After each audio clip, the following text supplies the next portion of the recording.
மத்திய அமெரிக்க கடற்பகுதியில் உருவான சக்தி வாய்ந்த மெல்லிசா புயல் 3ஆம் நிலை தீவிரத்துடன் ஜமைக்காவில் இன்று கரையை கடந்த காட்சிகள்தான் இவை.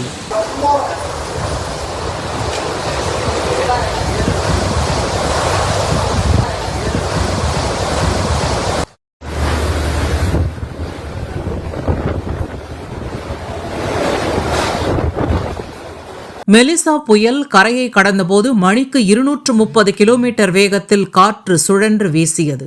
வீடுகள், மருத்துவமனை கட்டடங்களின் மேற்கூரைகள் காற்றில் பறந்தன. மின் கம்பங்கள், மரங்கள் வேரோடு சாய்ந்தன.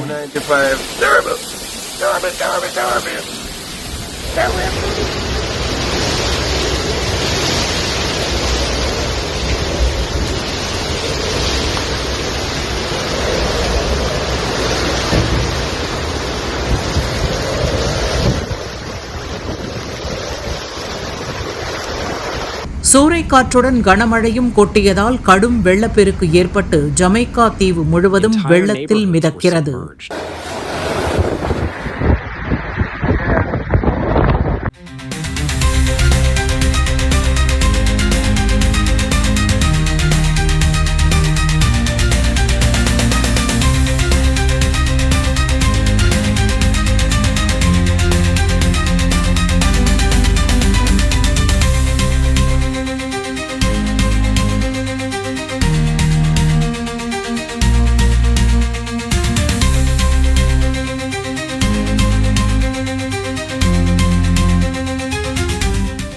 மெல்லிசா புயலின் தாக்கத்தால் ஜமைக்காவில் 3 பேர், ஹைத்தியில் 3 பேர், டொமினிக் குடியரசில் 1 என இதுவரை 7 பேர் உயிரிழந்தனர்.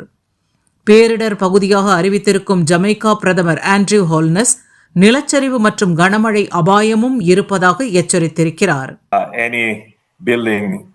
Or infrastructure that would escape without some form of damage. தற்போது 201 கிலோமீட்டர் வேகத்தில் நகரும் மெல்லிசா புயல் இன்று நள்ளிரவில் 3 அல்லது 4ஆம் நிலை தீவிரத்துடன் கியூபாவை நோக்கி செல்லவிருக்கிறது. கியூபாவின் தென்கிழக்கு கடற்கரையில் 8 முதல் 12 அடி உயரத்திற்கு கடல் அலைகள் எழும் என்றும் இது வெள்ள அபாயத்தை அதிகரிக்கும் என அஞ்சப்படுவதால் கியூபா மக்கள் அச்சத்தில் உள்ளனர்.